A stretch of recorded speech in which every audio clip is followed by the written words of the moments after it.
در زمانهای قدیم در بخارا باغبانی زندگی میکرد. نام او استا علی بود. میگفتند که باغ استا علی در زیبایی و خرمی در دنیا یگانه است. آدمان فکر میکردند که علی سحرگر است، اما علی یک باغبانی عادی بود. از سحر تا شام در باغ مهنت میکرد و زحمت میکشید. باغ علی عجب خاصیتی داشت. بیماران اگر به این باغ درآیند شفا می‌یافتند. جای گریه کودکان را خنده و خوشحالی می‌گرفت. پیران برجا مانده اینجا خود را جوان و سالم حس می‌کردند.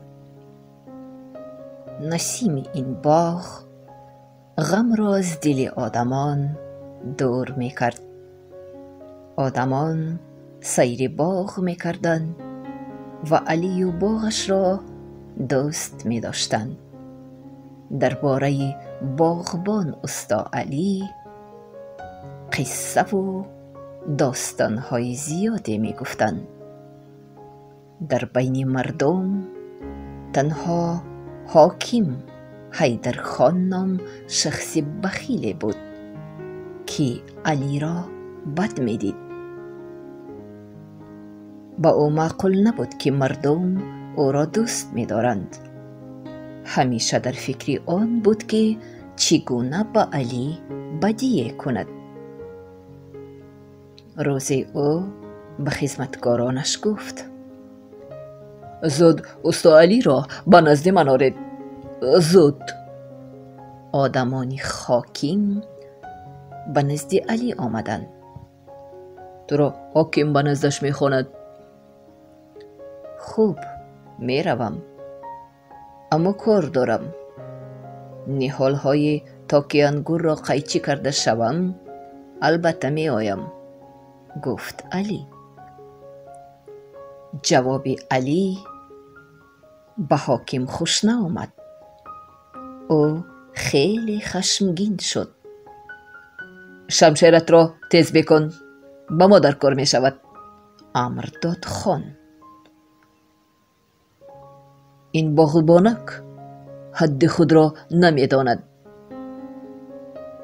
باغبان علی بیگاه به قصر خان آمد.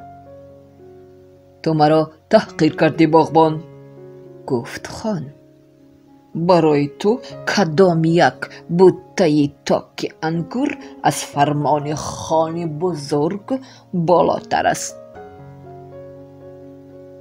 آه خان محترم، گفت علی، این انگوری نوع طایفی است.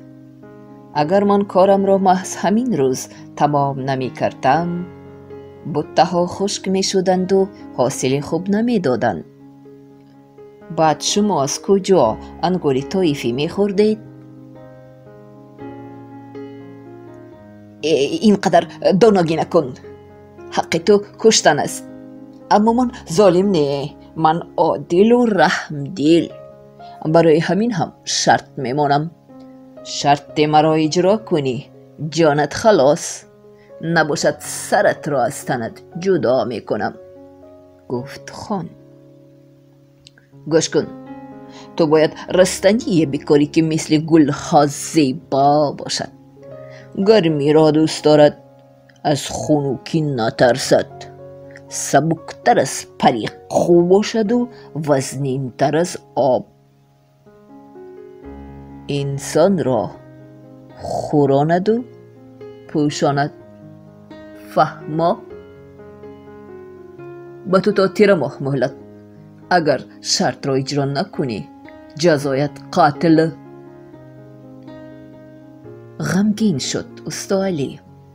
سرخم به خانه‌اش رفت. خان باشد خرسند شده قرصک میزد. نمییابد چون رستنی را نمییابد.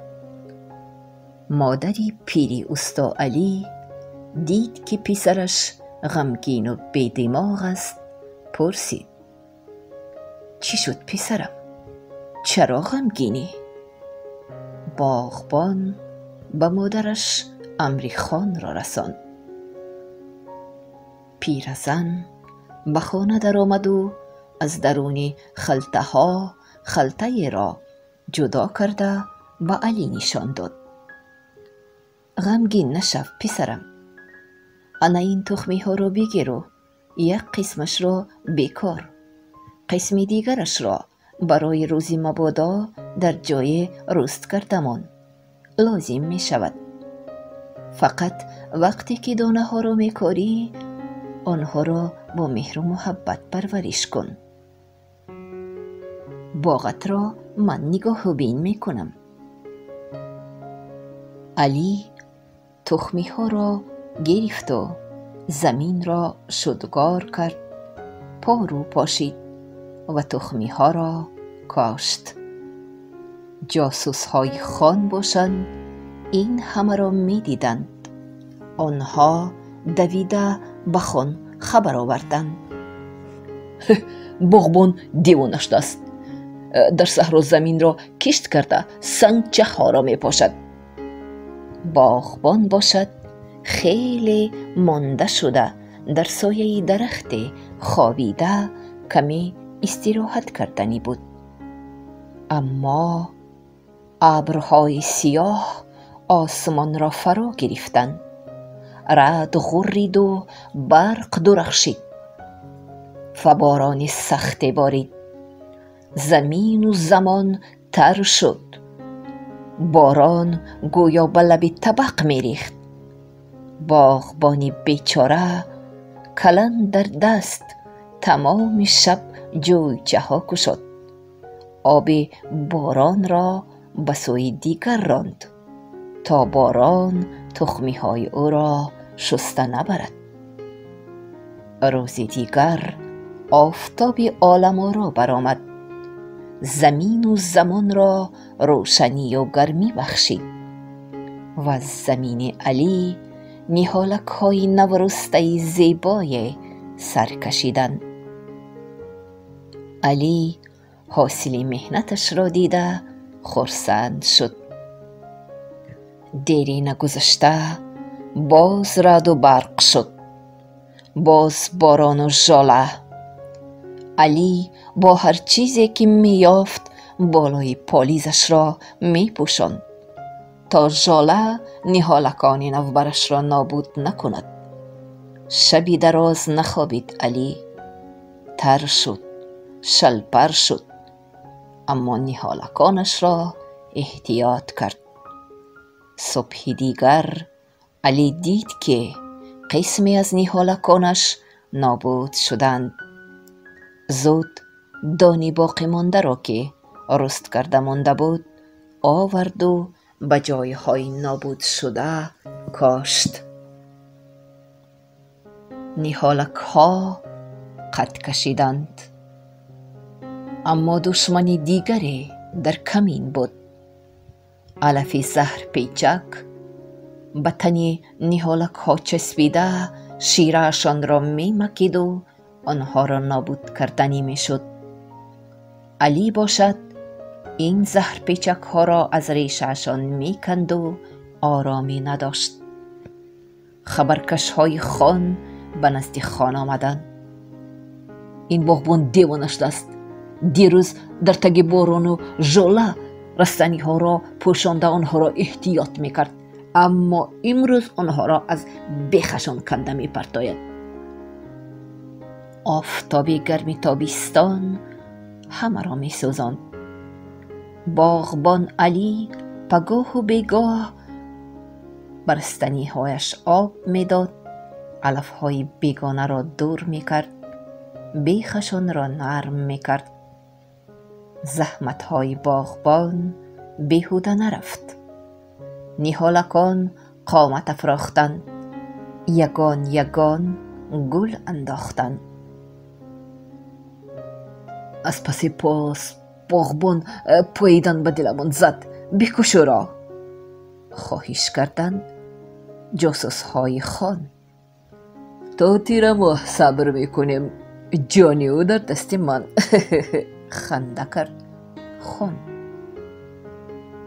در زمین استا علی باشد غوزه های عجیب پیدا شدند، مثل کوزچه ها می شکفتند و سفید گل می کردند.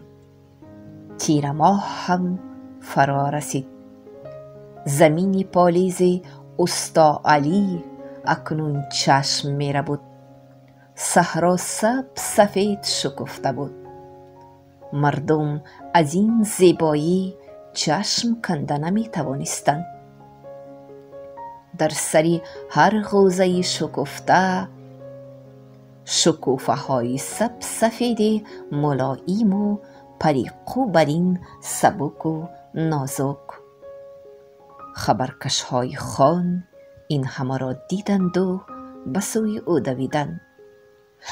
علی شما را فریب داد. او جادوگر است.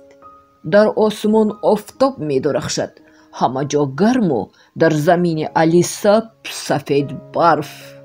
با خدا قسم خودمان دیدیم برف آب نمی شود.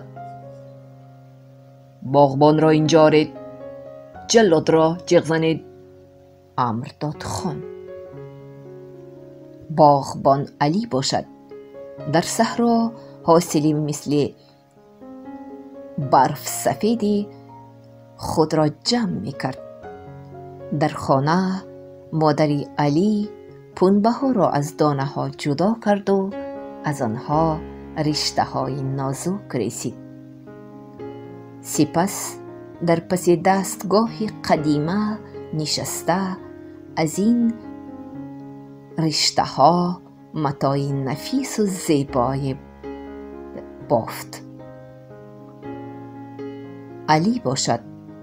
از دانه های جدا کرده مادرش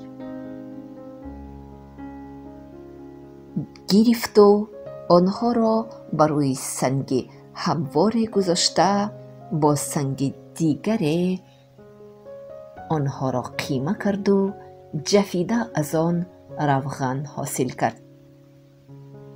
شب خنک شد. سرمای سخت.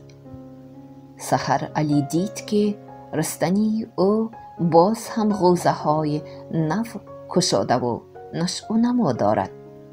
از خنکی نمی ترسد. به نزد علی خدمتگاری بای آمد. زود به نزد خان حاضر شو، اگر نروی بسته میبریم. علی یک دست از گلهای سفید زیبا، متاع بافته مادر و یک کوزه روغن گرفت و به قصر خان آمد. این بوته ها از سرما نمی ترسند و گرما را دوست می دارند، گفت علی و آنها را به خان دراز کرد. این گلها خیلی زیبا و از پریق و سبکترند و در آب غرق نمی شوند، دوام داد او. این متاع مردم را می پوشاند، لباس خوبه می شود. انا این کوزه روغن باشد، از همین رستنی است. این بوته ها مردم را می خورانند و می پوشانند.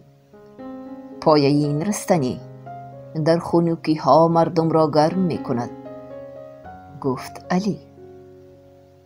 خان حیرت زده و با دهان واز به باغبان می نگریست. او نمیدانست چی گوید.